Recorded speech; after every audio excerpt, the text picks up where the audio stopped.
Hey guys, what is up? It is me, Pager here, once again with another video on The Flash Season 3. This is going to be my review for the finale of The Flash Season 3, otherwise entitled Finish Line.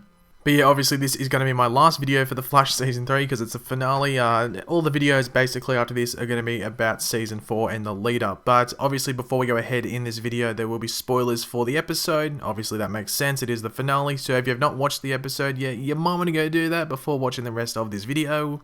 But obviously at the end of last episode, we saw Savitar sort of stab Iris West. And the whole episode was really like the last, 24 hours basically of Iris West's life or her potential life. And that's basically, we kick off the episode right from the end of that. And I'm not going to lie, I said it on Twitter, I was very disappointed with the opening 5 minutes of this episode.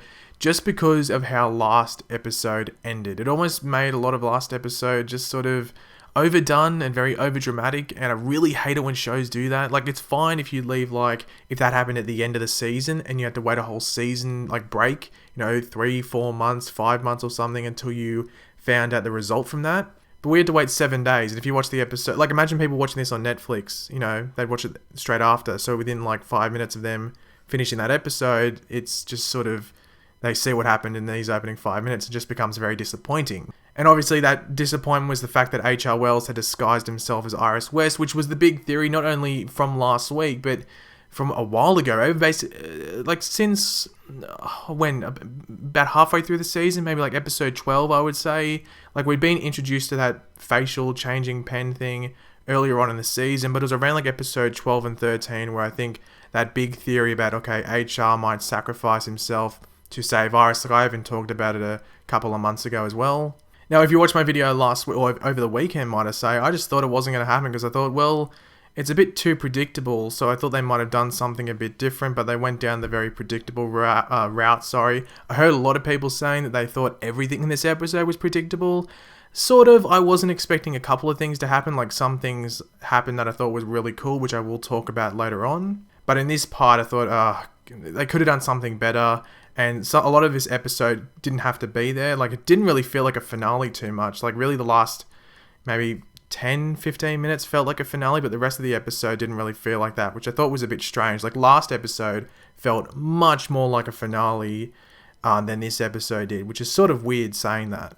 But yeah, anyway, rest in peace, H.R. Wells. And I did find it a bit weird, like the team was all happy and stuff because Iris had survived. I was like, dude, this dude that's been with you the whole year just died and everyone's smiling. It was a bit strange. Now, a lot of people were asking about Julian last episode, like where he was. I didn't mention in my video last week just because, like, sometimes when a character isn't really needed in an episode, like, there's no point having him there. And I just felt that was the way for Julian. But we find out that he'd been with Caitlin's mother, sort of organising and getting the cure for Caitlin's metahuman illness or powers, whatever you want to call it.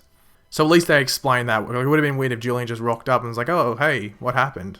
Now, one concern about this season, which I have brought up as well, and I've heard a lot of people complaining about it, was the fact that, like, they really didn't explain what Savitar was aiming for. And they explained it in this episode, but it was more of like a plan B, I guess, but he wants to use the Speed Force bazooka and get placed all through time by being, like, fragmented. So, like, the paradox from him not killing Iris, which would not lead to him being created, won't catch up to him and, like, erase him from the timeline. So that made sense. It worked around what they made, made the story around. Like, I think last season with Zoom, like, his plan was a bit out there. Like, I thought Zoom throughout the whole season was really good, but I thought his plan at the end was pretty weak. And Savitar's sort of like the polar opposite. Like, throughout the season, he's been a bit all over the joint in regards to his storyline, but I think his plan in this finale actually made sense and was actually a pretty good plan.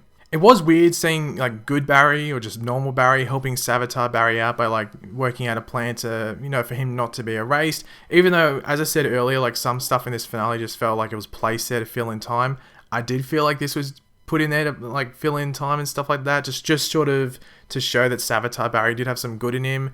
But really, when it came to, like, the end of the episode and what happened in the big fight and stuff, it just sort of felt like pointless, and I just don't know why they put it in here. That's why I said, like, this episode didn't really feel like a finale until, like, the last maybe 15 minutes. So this is one of the areas where I was like, well, did it have to be in the episode? But they put it in there. But when Barry and Savitar Barry were talking in Star Labs, they mentioned DeVoe again, DeVoe might I say again, who is the Thinker. That's the second time we've had him name dropped.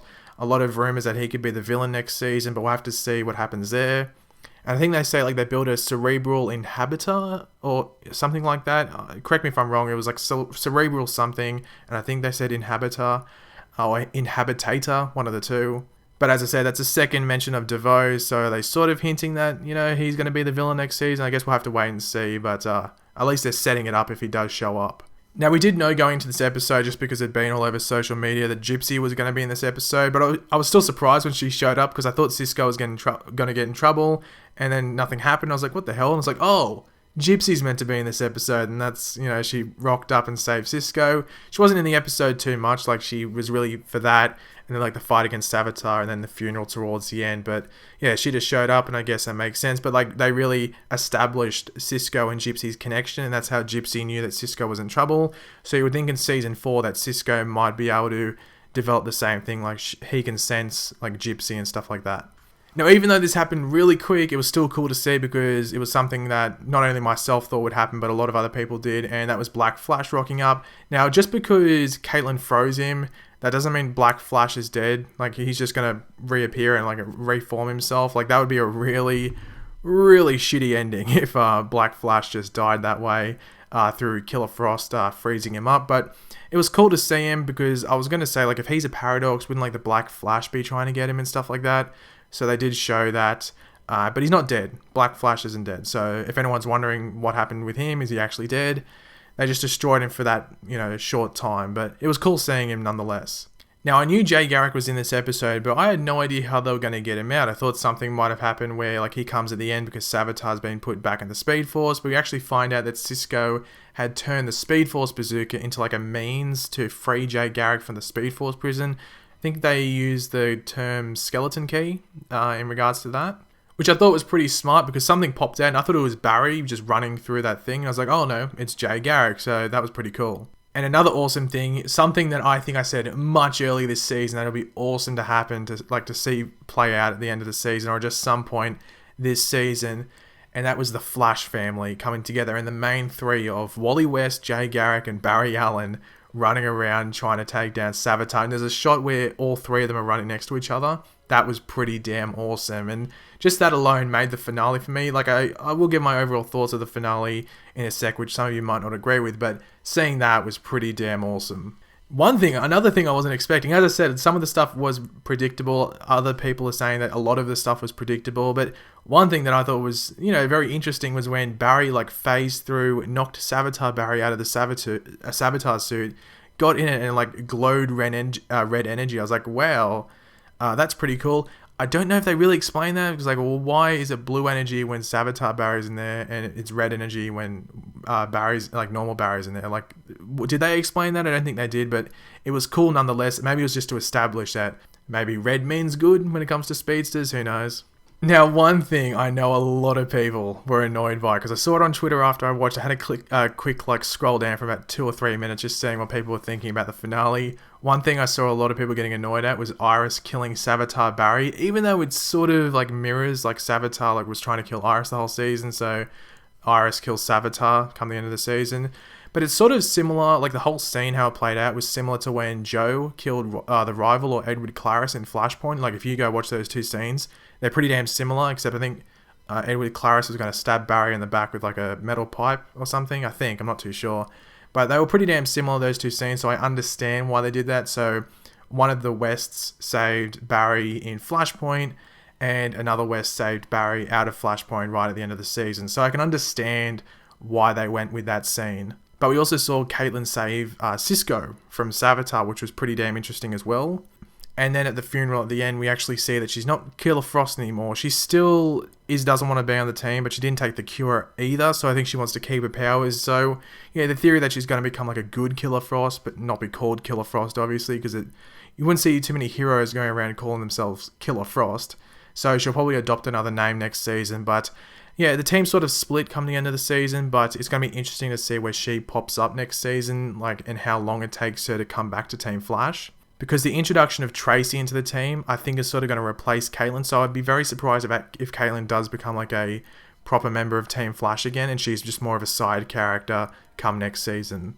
Now, in regards to the big last scene, like the closing scene of this episode, we see like a Speed Force storm, which is pretty interesting. If you don't know what the Speed Force storm is, it's something that happened in Flash Rebirth, like the comics that debuted last season. It's basically how a lot of people in Central City and Keystone City as well, maybe, I'm not too sure, basically got speedster powers. Like this big Speed Force storm happened, multiple people were hit with lightning, similar to how Barry was, and they were given access to the Speed Force and speedster abilities.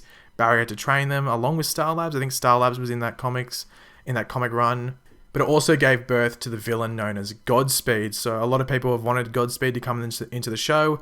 I don't think he's going to be in next season because they said that next season is going to be a non-speedster villain, but they could introduce new speedsters due to this Speed Force storm. It could be one of the opening things next season that a lot of people hit by lightning. Maybe they've gone into comas similar to how Barry did, so like 9 months and stuff like that. So we could see something like that where there's new speedsters coming along and they're not the big bad, but they're just people that like Wally, I guess, at this stage, because of what happens to Barry, have to deal with. And then maybe in season 5, one of these speedsters that was born from the Speed Force storm like uprises and becomes maybe Godspeed or a similar villain to him. But obviously the Speed Force storm was being, produced due to the fact that there was no one in the Speed Force prison. So it needs an occupant, and otherwise the Speed Force is just going to release all this energy, which was causing all these lightning bolts to come down. And as a lot of people did predict, it was Barry that took that spot in the Speed Force prison. Now, a lot of questions are coming out, like what the hell is going to happen next season. I will do a much more in-depth video, probably, in like maybe 12 hours from when this video is going up. So around the time I'd usually release a trailer breakdown for the next episode of The Flash, I'll release a video about what the hell's going on with Barry, because there's a decent amount to explain and some possible options as to what could happen next season. So yeah, keep your eyes out for that video. But overall, I thought this finale was okay. I wasn't incredibly impressed with it. As I said, I was very disappointed with the opening. Some scenes in this episode just really didn't feel like they belonged in a finale. I just felt like some stuff was put in here just to fill in time. Mainly the stuff with Savitar Barry coming to Star Labs and stuff like that. Just felt out of place. I wasn't the biggest fan of it. But everything else I thought fit in. Like, it was sort of like weird how like there was still like an extra like 10 minutes, I guess you could say, after Savitar was defeated. Like usually I think we got like 5 minutes last season after Zoom was done, so they spread it out a bit more, but I think it was fine seeing how the season wrapped up. They did need a bit more time to go through it all. But honestly, this is probably the weakest finale The Flash has had, and that's not saying much because I think season 1 and 2 had decent finales. Like, as I said, Zoom's plan at the end of season 2 was a bit how you going, but I think overall that finale was good, and season 1 finale was really good as well. This is the weakest, but that's not saying it's bad. It just says it's not as strong as the other two. But a lot of people do feel like season 3 has been the weakest season, so I guess you could say it matches what the rest of the season has been in a lot of people's opinions. But as I said, I will release a video the normal time I'd usually release a trailer breakdown going over Barry, and I'll obviously release some other videos in the next week or so, I guess, based around the finale moving on into season 4, so keep your eyes out for that. But if you did enjoy this video, be sure to leave a like. Be sure to leave your opinions on this finale because I'm very interested to see, because a lot of people were saying on Twitter when I said I wasn't the biggest fan of some parts, they were saying I really enjoyed the finale, then some people agree with me, so let me know what you thought of the finale in the comment section down below. And of course, if you are new to the channel, make sure to subscribe. I'll catch you later, guys. Goodbye.